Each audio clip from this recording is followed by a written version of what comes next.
प्रणाम।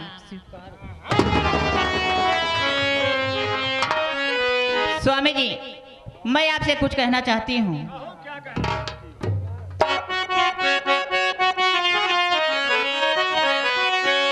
बुलवाए हो किस लिए प्राण प्यारे पिया, माजरा क्या है कुछ समझ में नहीं आ रही।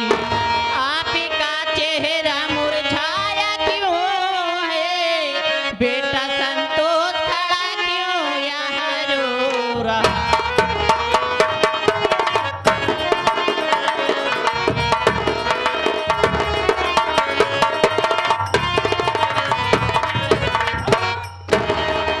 स्वामी जी, आखिर में बात क्या है जो आपके चेहरे पर उदासी है और बेटा संतोष खड़ा होकर यहाँ पे रो रहा है?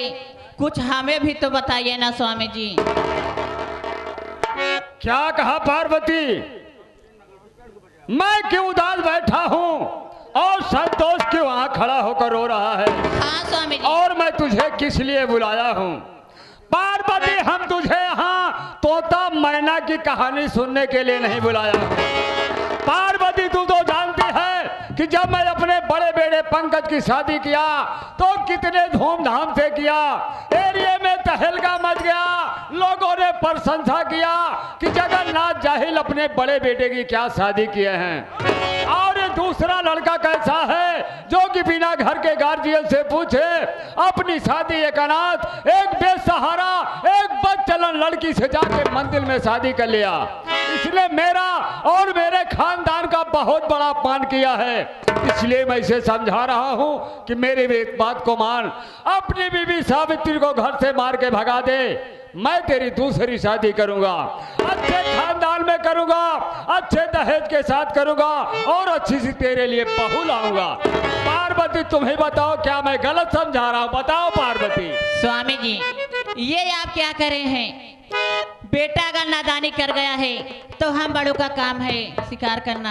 आप बात कर रहे हैं बहू को इस हवेली से मारकर भगा देने की, लेकिन स्वामी जी अगर इस वक्त बहू को निकाल दिया जाएगा तो बहू पांव की भारी है, कहाँ जाएगी स्वामी? तो ठीक है पार्वती, अपने बेटे को समझा, मेरी बात को मान ले तू भी। और स्वामी जी, आपके बात मैं कभी नहीं मानूंगी। क्या कहा? तू भी नहीं मानेगी? कभी नहीं, कभी नहीं। हरामजादी पार्वती, अगर तू भी नहीं मानेगी उसके तरीके तो अपना कान खोल करके सुन मेरी बात को। क्या बात है, बोलिए ना।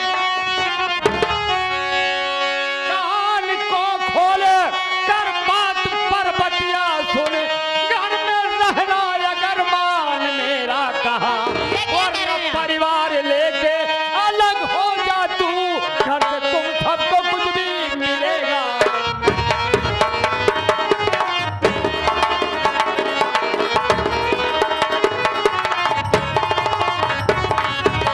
पार्वती, अगर तुझे मेरी बात को नहीं माना तो ठीक है, अपना परिवार लेके मेरे घर से निकल जा, अलग हो जा, अलग झोपड़ी बना ले, अलग कमाओ खाओ। आज से तुम लोगों से मुझसे कोई वास्ता नहीं। अगर ऐसी बात है स्वामी जी तो बांट दीजिए आधा हिस्सा।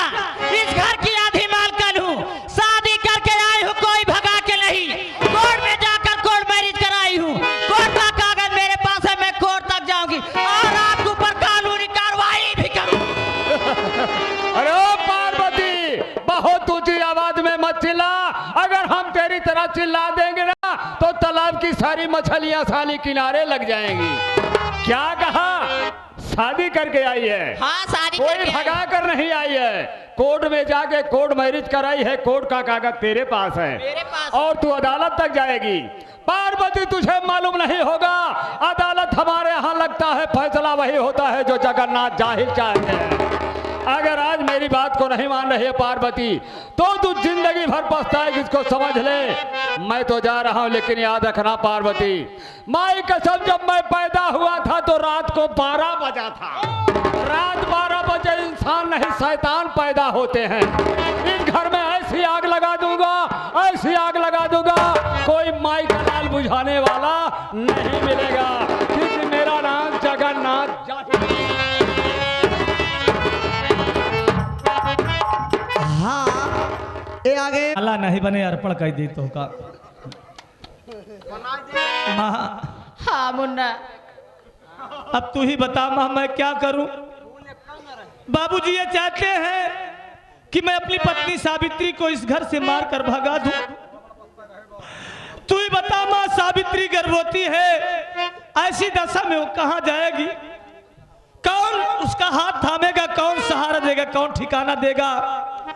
बेटा शिवम अपनी माँ के बगैर क्या जिंदा रह सकता है? वो रो रो कर मर जाएगा। मैं अपने बच्चों के लिए तड़प तड़प कर मर जाऊंगा माँ। नहीं मुन्ना, मैं करूं तो क्या करूं, तू ही बता। हाँ ए आगे हमारे अमर सोच रहा हूं बाबूजी अलग कर दिए तो घर का खर्च कैसे चलेगा? बेटे शिवम के पढ़ाई का खर्च, या सावित्री को हॉस्पिटल ले जाना पड़ा तो हॉस्पिटल का खर्च कहां से आएगा माँ? इससे बेहतर यह होगा कि मैं परदेश चला जाऊं, परदेश में जाकर काम की तलाश करूंगा जिससे घर का खर्च चला सकूं। माँ बोल तू क्या कह रही है? मुन्ना, रही बात किराए की तो चल रहा हूं, किसी से मांग लूंगा और कमा कर लौटूंगा तो उनका वापस कर दूंगा। कैसे तुझे जाने दूं रे? तू तो मेरे आँख का तारा है। अगर तू चला जाएगा मेरे लाल, तो तेरी ये बूढ़ी माँ रोते रोते खुद मर जाएगी मुन्ना। नहीं माँ, कहां मैं तुझसे दूर जा रहा हूं, जहां भी रहूंगा तेरा आशीर्वाद, तेरा छत्र छाया मुझ पे रहेगा माँ। हाँ मुन्ना, मेरा आशीर्वाद रहेगा। माँ बैठ जा, मैं तुझसे कुछ कहना चाहता हूं।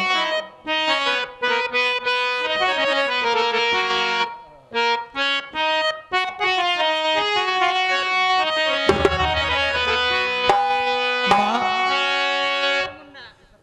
तुमने 9 महीने अपने पेट में मुझे पाला, मेरा लालन पालन किया, परवरिश किया, पढ़ाया लिखाया, बड़ा कर दिया, शादी कर दिया। माँ अब मैं तेरी खिदमत, तेरी सेवा करने के लिए योग हो गया हूं, मैं तेरी सेवा करूंगा।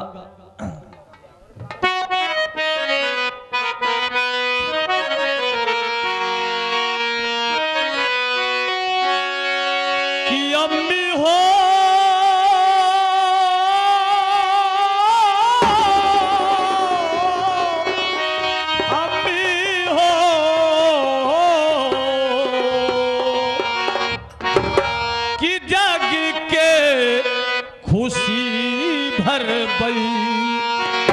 यही चेहरा में लाई के कि तो का खियाऊ पई अम्मा, अब हम कमाई जाग के खुशी भर गई चेहरा में लाई के।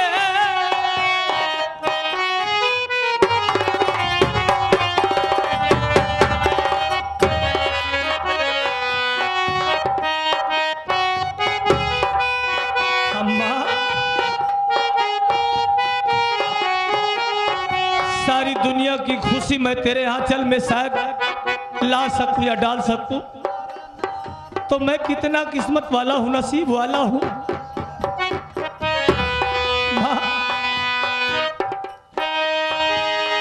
तू तो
कितना तकदीर वाला हूं, कितना खुश नसीब हूं कि मेरे माँ बाप इस दुनिया में सलामत है, जिंदा में है। लेकिन वो बच्चा, वो बेटा इतना भागा है जिसके माँ बाप इस दुनिया में नहीं है, दुनिया से फना हो गए हैं। अम्मा मुझे जाने दे, अगर इसी तरीके से तू रोती रहेगी, बिलखती रहेगी तो आप पर मेरा जी कैसे लगेगा। पवन मैं जा रहा हूं, हाँ भैया, माँ की देखभाल करना, ठीक है भैया। माँ को आभास न हो कि मैं घर पे नहीं हूँ। जी भैया, अपनी भाभी का ध्यान रखना। ठीक है भैया। माँ आशीर्वाद दे मुझे कि कुरान कहता है और बख्शा न जाएगा, कि कुरान कहता है और बख्शा न जाएगा, जो माँ का दिल दुखाएगा दोज़ख में जाएगा, जो माँ का दिल दुखाएगा दोज़ख में जाएगा।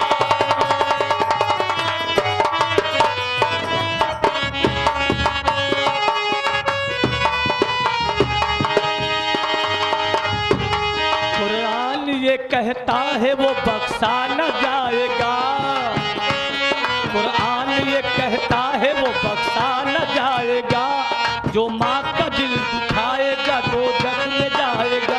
कुरान ये कहता है वो बख्शा न जाएगा, जो माँ का दिल दुखाएगा दोज़ख में जाएगा।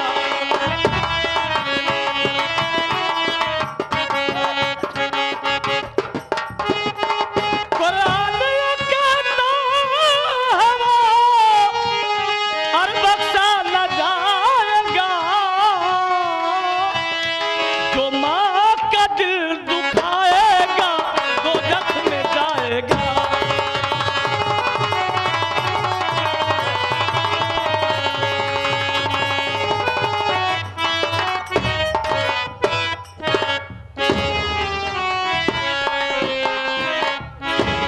पवन मेरे लाल, हाँ माता जी। तेरे काका ने तो घर से अलग कर दिया मुन्ना। हाँ आज संतोष बेटा भी छोड़ के चला गया मुन्ना। हाँ काके, सही है। मैं चलती हूँ, देखती हूँ कि बहू की तबीयत कैसी है। चलिए। और नाती शिवम भी आता होगा तो खाना जरूर मांगेगा मुन्ना। मैं चल रही हूँ।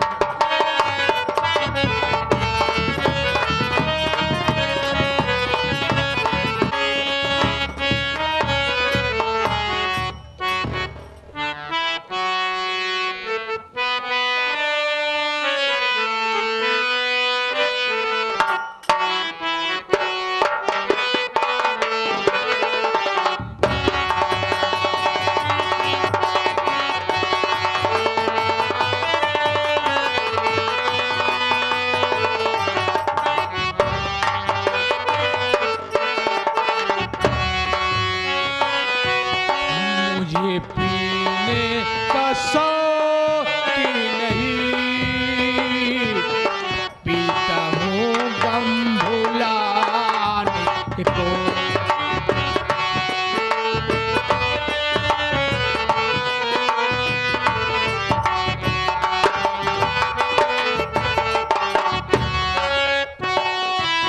तेरी यादें मिटाने को,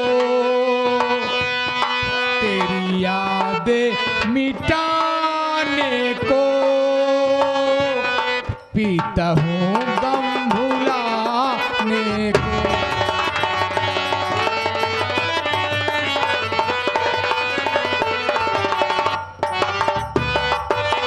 हाँ, ये आ गए हमारे मदन। से पहले घर मालिक दूर दराज से आए हुए नौटंकी कला के प्रेमियों को हमारी तरफ से नमस्कार पहुंचे। इसी के साथ साथ आप लोग मेरा परिचय लीजिए। मैं कौन हूं, कहाँ का रहने वाला हूँ, मेरा शुभ नाम क्या है? मैं जिला बिजनौर गांव जगापुर का रहने वाला हूँ। मेरा नाम पंकज कुमार है।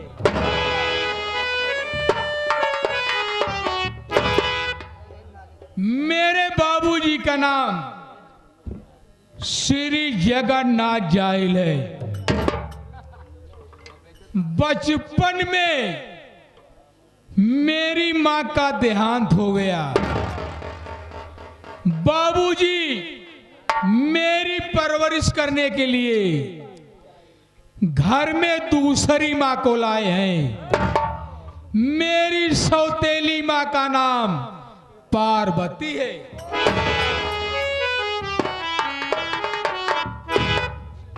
बाबूजी मेरी शादी कर दिए हैं।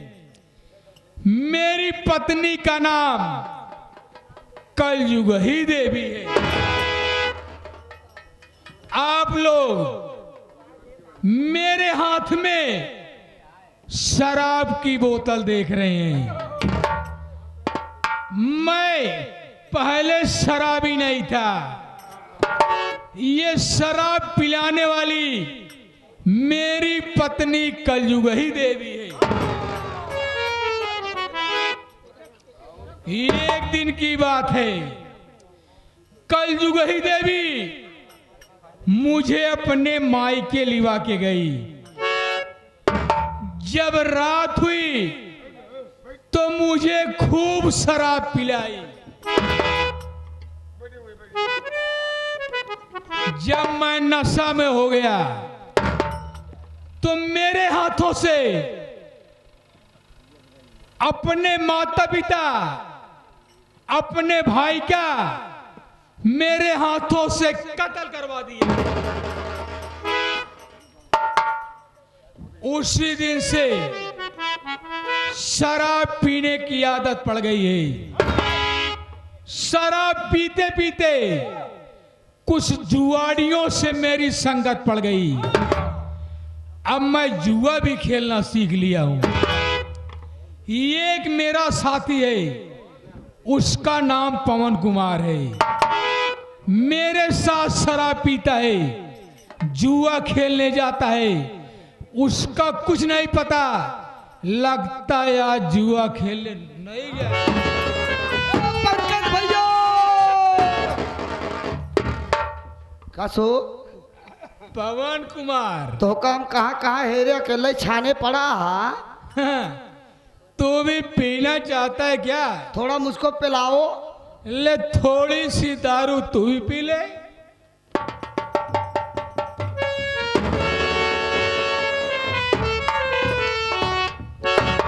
भैया क्या हुआ बे? अरे यार इतना कोर्रे मरवा पी तो करे जो फारा चली जात बा।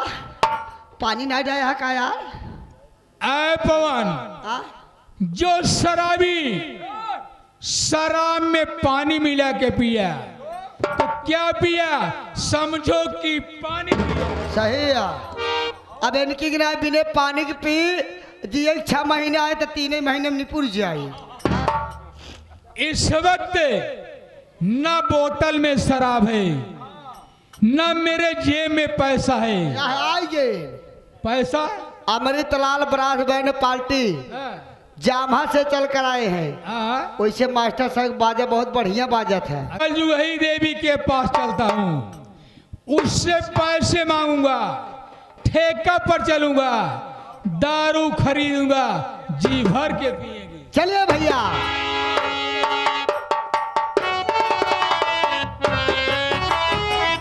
अरे बेटा पंकज, बाबूजी के चरणों में बेटे पंकज का प्रणाम स्वीकार हो। खुश रहो बेटा पंकज, खुश रहो।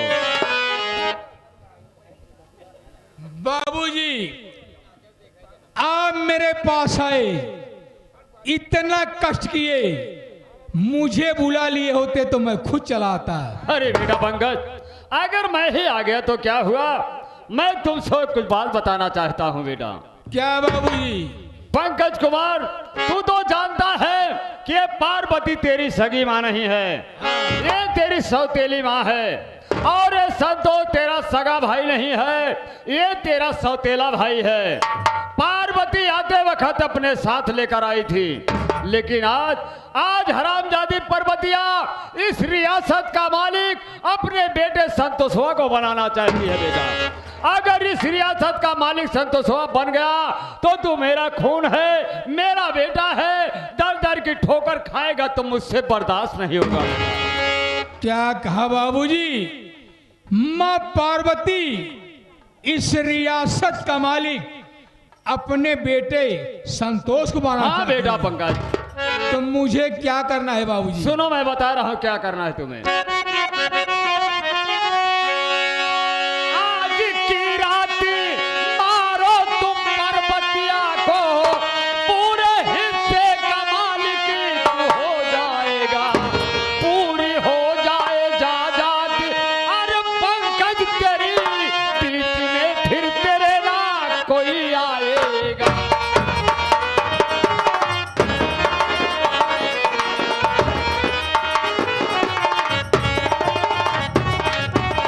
पंकज कुमार, आज की रात उस पार्वती की हरामजादी कहानी खत्म कर दे।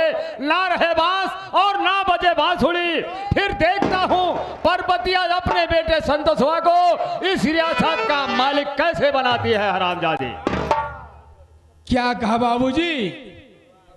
मेरी बात सुनो बाबूजी।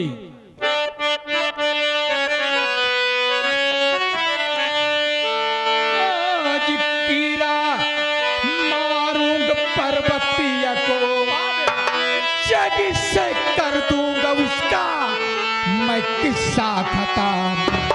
फिर बताओ रियासती बटाले कौन, जेल जाने का बाबू यही मुझको गम।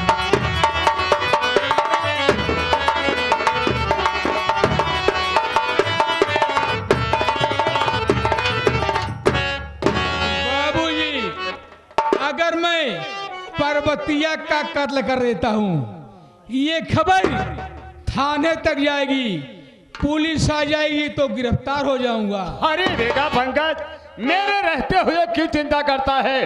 अरे तुझे तो मालूम है कि अदालत हमारे यहाँ लगता है, फैसला वही होता है जो जगन्नाथ जाहिल चाहते हैं। अरे मेरी पहुंच लखनऊ से लेकर दिल्ली तक है बेटा।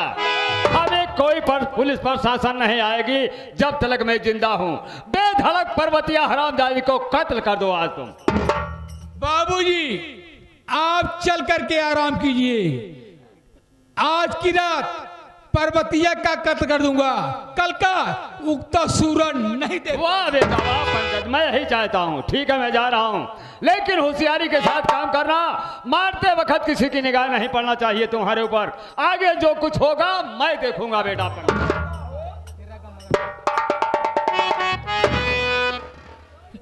पवन कुमार, माँ पार्वती चुप रहता यार, जोन मूत पानी बना रहा सब बेकार हो गया। हाँ, चल फिर से पैग मारते हैं, फिर मूड बनेगा। ये आगे हमारे Amritlal brass band party. Parvati इस रियासत का मालिक अपने बेटे संतोष को देना चाहती है। सही और का मेरे साथ धोखा करना चाहती है। सही है भैया। बस इसी बात का मुझे गम है।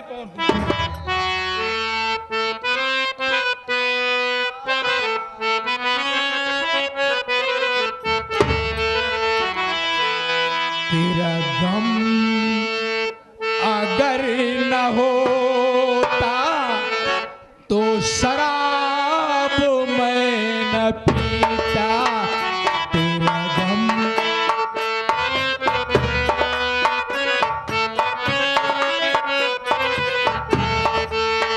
ये सितम अगर न होता तो शराब मैं न पीता। तेरा गम